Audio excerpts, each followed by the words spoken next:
സ്വാമി വിവേകാനന്ദ ജയന്തിയോടനുബന്ധിച്ച് കൊല്ലത്ത് യുവ നേതൃത്വ സംഗമവും യുവപ്രതിഭകൾക്ക് ആദരവും സംഘടിപ്പിച്ചു. യുവവാഹിനി സംസ്ഥാന സംയോജകൻ ശ്യാം കണ്ണൂർ യുവ നേതൃത്വ സംഗമം ഉദ്ഘാടനം ചെയ്തു.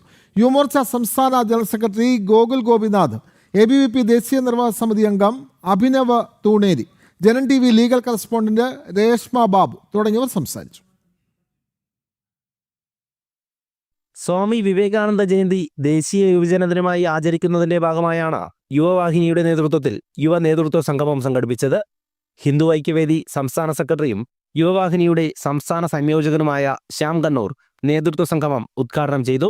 ദീർഘദർശിത്വത്തിന്റെ ത്രികാലജ്ഞാനികളായിട്ടുള്ള ആർഷ ഭാരത ചരിത്രത്തിന്റെ ഏറ്റവും അഗ്രേസരനായി നിൽക്കുന്ന സ്വാമിയെ സംബന്ധിച്ചിടത്തോളം അദ്ദേഹം ചൈനയെ കുറിച്ച് 1894 പറയുമ്പോൾ ചൈന ദുർബലമായ ഒരു രാജ്യമായി.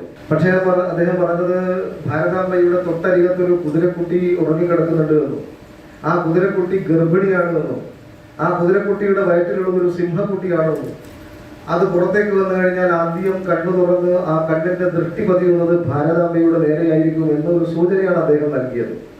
1894 അദ്ദേഹം പറയുമ്പോൾ ചൈന ഒന്നുമല്ലാതിരുന്ന ദുർബലമായിരുന്ന ചൈന 1962 ചൈന ശക്തി ആർജിച്ചപ്പോൾ ആദ്യം നോക്കിയതും ആദ്യം ആക്രമിച്ചതും ഭാരതത്തെ ആയിരുന്നു എന്നുള്ളതുകൊണ്ട് ദീർഘദർശിത്വത്തിന്റെ ഒരു സൂചന അദ്ദേഹം ആദ്യം തന്നെ നൽകിയിരുന്നു.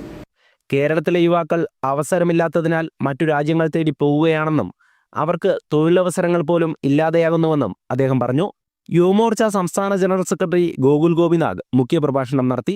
ABVP ദേശീയ നിർവാഹക സമിതി അംഗം Abhinav Thooneri, Janam TV legal correspondent Reshma Babu, Puthur Thulasi തുടങ്ങിയവർ സംസാരിച്ചു.